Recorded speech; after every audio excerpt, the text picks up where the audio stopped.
Welcome to the show. Tonight, the Prime Minister ducks out to a winery instead of to the crisis in Alice Springs. Plus, a desperate government throws another $1 billion at its failing renewable energy revolution. And look at the rich guy it helps. And the backlash to actors protesting fashionably for Palestine. It cost the Sydney Theatre Company up to 20 jobs. Also tonight, my tips of the week, including the latest book of a crime writer who sets his book around my town. He's big in Germany, this bloke. Doesn't get all the attention here he deserves.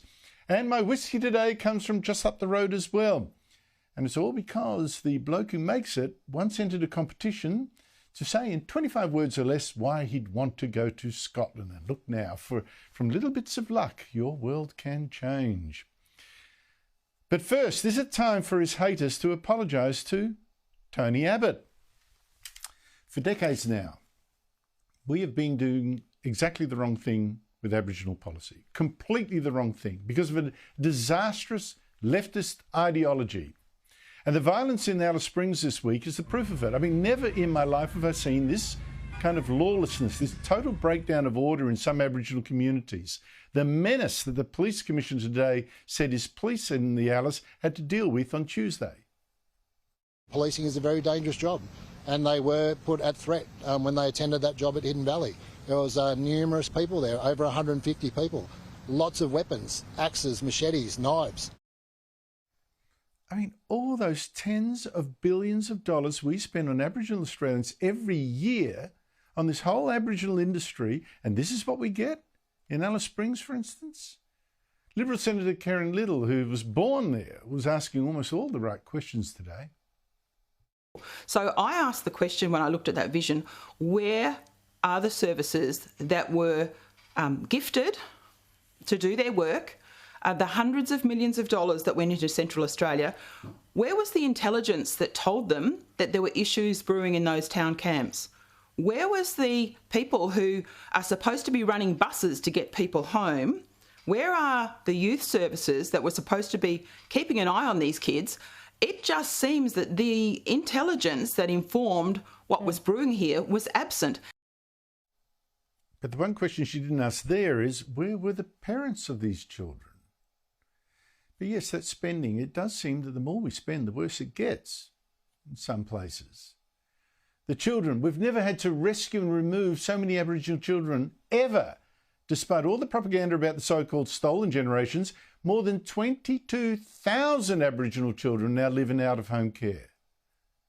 More than 10 times more likely to have to be removed. So this 2-week curfew on children, that's already been imposed on Alice Springs. That is nothing more than a band-aid. The fact that this was all that the Prime Minister could offer today, and it was actually the Northern Territory government's decision anyway, shows us now bankrupt of ideas. There has been a temporary curfew put there in Alice Springs. That is a sensible move and one that the federal government supports. So here's more proof that we have now come to a total dead end with current policies. We spend even more, send in more police, create even more bureaucracies. These aren't the answers long term, you know that. Which may be why the Prime Minister has gone only once to Alice Springs for a few hours 14 months ago and didn't seem keen to go back again when asked by journalists. I have visited the Northern Territory 9 times. My minister, Linda Burney, was in Alice Springs at the beginning of last week. Oh, she was there, was she? And did exactly what? So Albanese decided to go today to somewhere a lot more fun. I don't want to spoil the next the next visit, which is to a winery. And that's where you found him while Alice Springs was in chaos, admiring the plonk and saying we could sell more of it. And indeed, just this evening, China has announced an end to its ban on Australian wine. Whoopie-doo. Let me now tell you where I think we've gone so catastrophically wrong. For decades, we have been told that, you know, the authentic Aborigines are very different from the rest of us, and they've got to be kept different. They were the ones out bush in particular, not so much in the cities. They had to be kept there too, in touch supposedly with their culture, with their land. not to be really assimilated into this wicked white society. I exaggerate a bit, but not by much. And so we poured billions of dollars. I mean, literally billions of dollars, tens of billions, hundreds over the years into welfare programs to keep Aborigines in outback settlements, where there was often no work, might never be real work, where there was sometimes little hope, few services, and often no reason that children there could see to go to school. And where in some places violence and dysfunction have been the worst. Now, I want to read out something to you. And warning, you may find it distressing, but it helps to tell you where I'm coming from. I've been coming from for decades now, because it was around 25 years ago that I first realised the shocking levels of poverty and violence and child abuse in some Aboriginal communities out bush, and realised how crazy it was to spend billions to keep Aboriginal children there. That was when I read a report from a 1999 task force led by Aboriginal academic Professor Bonnie Robertson, great woman, leading a team of about 50 Aboriginal women who went around Queensland trying to find the truth. And in a column I wrote back then, I quoted this passage from their report, and it's just one example of many, evidence from a nurse, and again, apologies, it's so graphic. The nurse. I saw this girl who came in, cuffed in police custody. She was only 14 years old.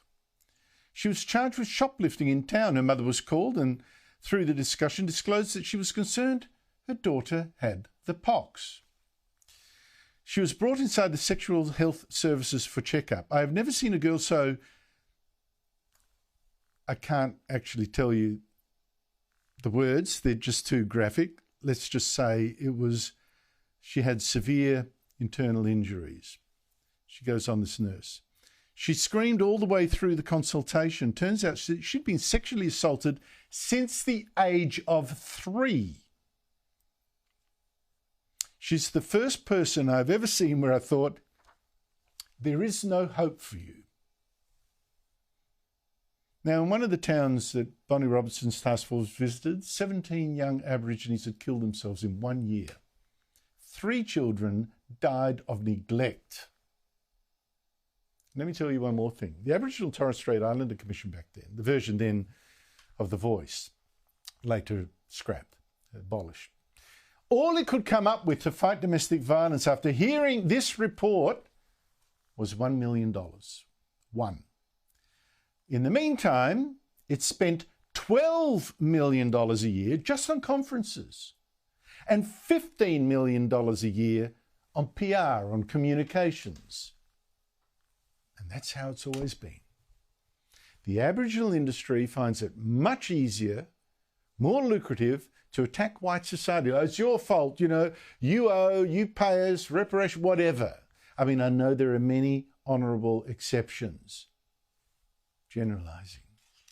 That for many it's been much easier to do that than to focus on Aboriginal families and what's now called Aboriginal culture, to focus on personal responsibility. Too hard.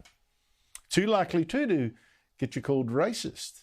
And in fact, I'm going to finish with one more anecdote that shows you exactly this whole stinking thing. There's Aboriginal industry, the ABC left, pushing this dead-end idea that we should keep our Aborigines exactly where they do worse, out bush, even though almost every Aboriginal leader you see in the media lives in cities and big towns, integrated, even assimilated, certainly educated, the big key.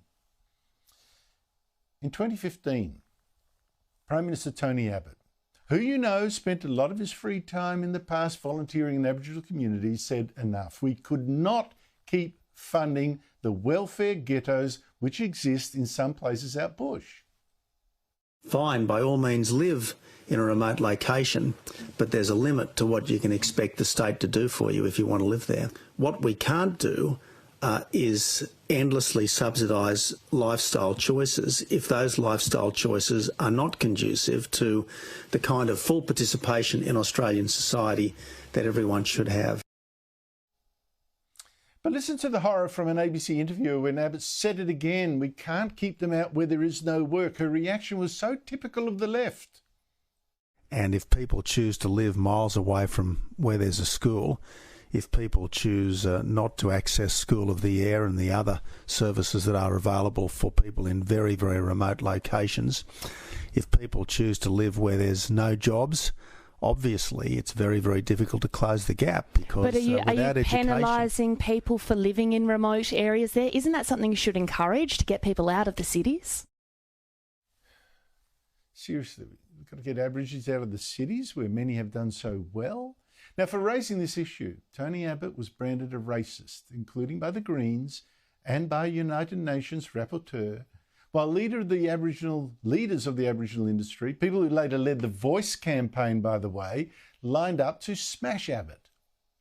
I think it's a very disappointing and hopeless statement by the Prime Minister. What do you make of Tony Abbott's choice of words here? I think they're poorly thought out. I think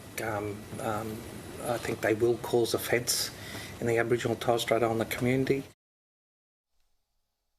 On the ABC, Abbott critics, including some identifying as Aboriginal, even claimed that the outback settlements were actually wonderful. They were like Eden.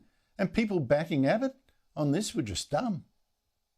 These people haven't been out into the regions to see how these people live. They haven't seen how happy the kids are. They haven't seen the power of the elders. Seriously. Enough with the fantasies. Let's now have the honest debate that we have been dodging for half a century or more.